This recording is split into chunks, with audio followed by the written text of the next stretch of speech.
अगर मैं आपसे पूछूं कि आज इंडियन नेशनल कांग्रेस के अध्यक्ष कौन हैं, तो आप बिना रुके तुरंत जवाब दे देंगे मिस्टर मल्लिकार्जुन खड़गे। लेकिन अगर मैं सवाल थोड़ा बदल दूं और पूछूं कि इंडियन नेशनल कांग्रेस की पहली महिला अध्यक्ष कौन थी, तो शायद दिमाग पर थोड़ा जोर देना पड़े। और वो भी क्यों ना हो, हमारे इतिहास की किताबों में कभी इनके बारे में इतना पढ़ा ही नहीं गया, जबकि भारत और भारतीयों के प्रति इनका योगदान बहुत बड़ा रहा है। इतिहास की भी अजीब फितरत है। अक्सर बड़ी बड़ी तस्वीरों को सहेजते सहेजते वह उन किरदारों को धुंधला कर देता है जिन्होंने पर्दे के पीछे रहकर कहानी की दिशा को ही बदल दिया। भारतीय एजुकेशन सिस्टम से लेकर बाल विवाह और फिर जातिवाद के खिलाफ आवाज उठाने तक, और फिर भारत की आज़ादी की लड़ाई में कूद पड़ने तक, इनका हर एक कदम बेमिसाल था। यह एक ऐसी शख्सियत थी जिनकी मेहनत और प्रभाव की महात्मा गांधी और जवाहरलाल नेहरू जैसे नेताओं ने भी प्रशंसा की थी। दिलचस्प बात तो यह है कि पूरा देश जब अंग्रेजों से आज़ादी पाने के लिए लड़ रहा था, तब लंदन से आई वह महिला भारतीयों को जगाकर कह रही थी, स्वराज तुम्हारा अधिकार है।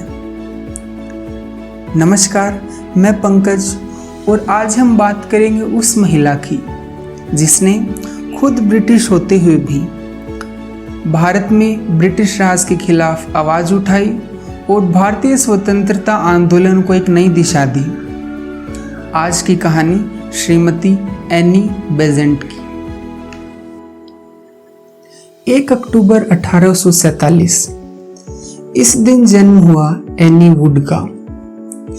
जब वह बहुत छोटी थी तभी उनके पिता का निधन हो गया था, इसलिए उन्होंने अपनी शुरुआती पढ़ाई अपनी माँ से दूर चारमाउथ में की।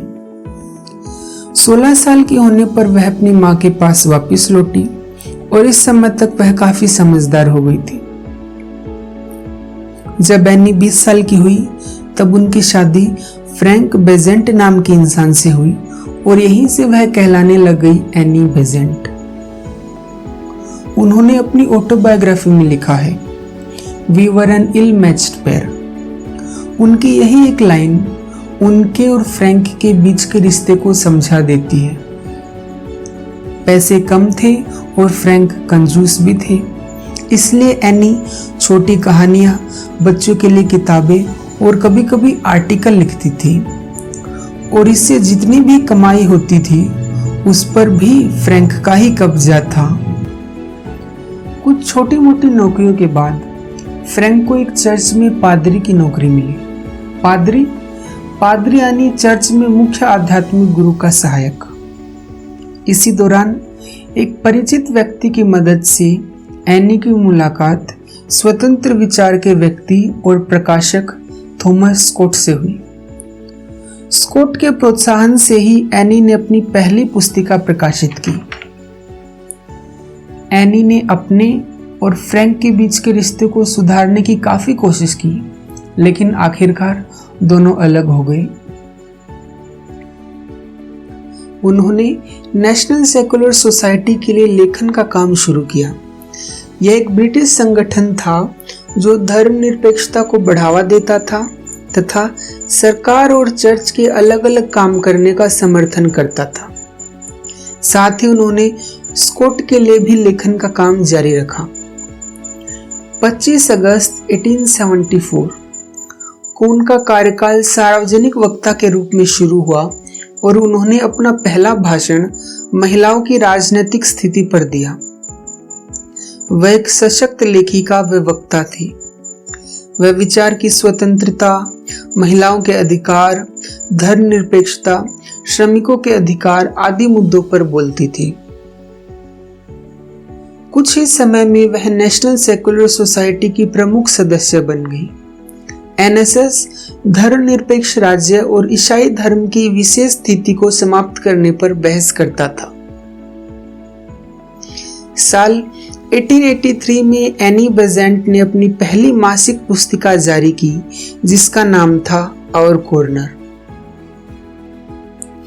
आज जिस स्वतंत्र आयरलैंड देश को हम जानते हैं, उस पर इस समय इंग्लैंड का ही शासन था। एनी बेसेंट के आयरलैंड के क्रांतिकारियों के साथ काफी गहरे संबंध थे और वह उनका अपनी मासिक पुस्तिका में समर्थन भी करती थी।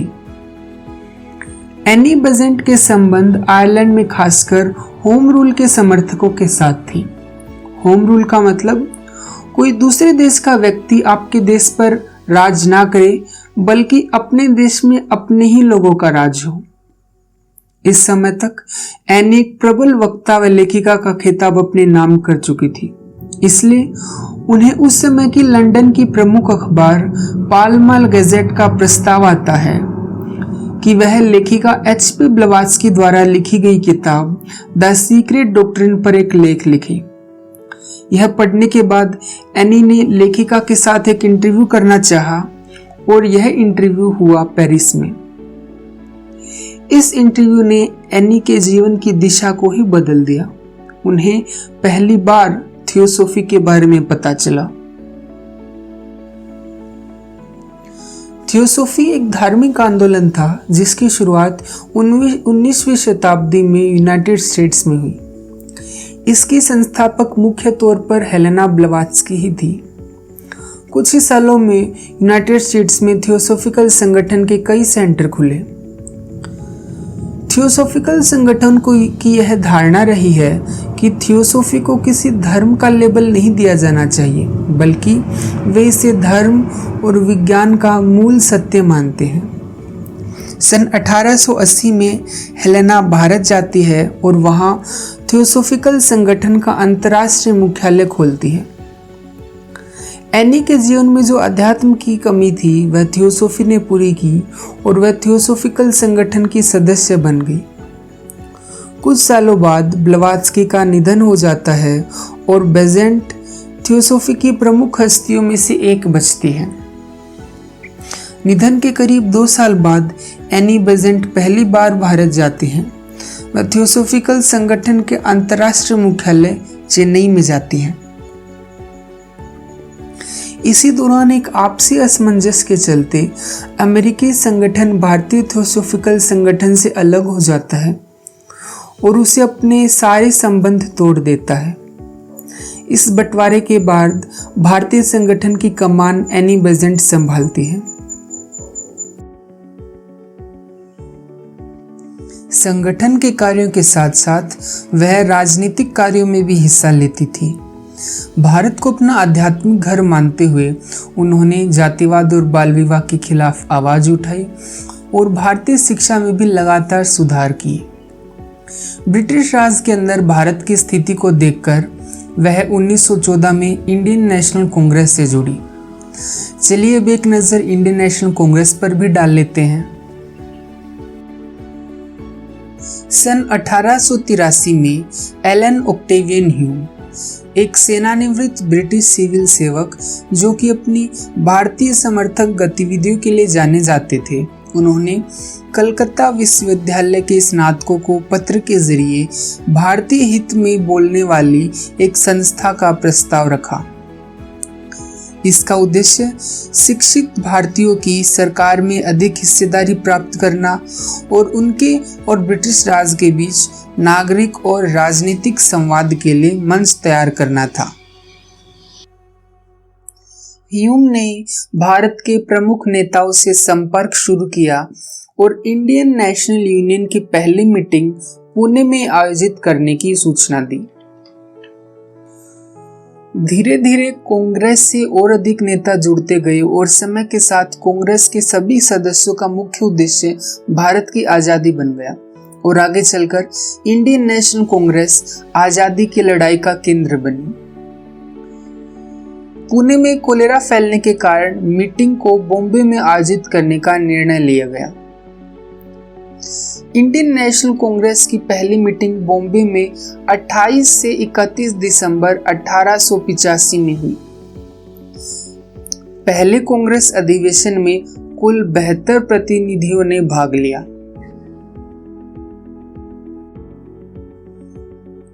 इसके बाद साल 1914 में शुरू होता है पहला विश्व युद्ध, जिसमें भारतीय सैनिक ब्रिटेन की ओर से लड़ रहे थे।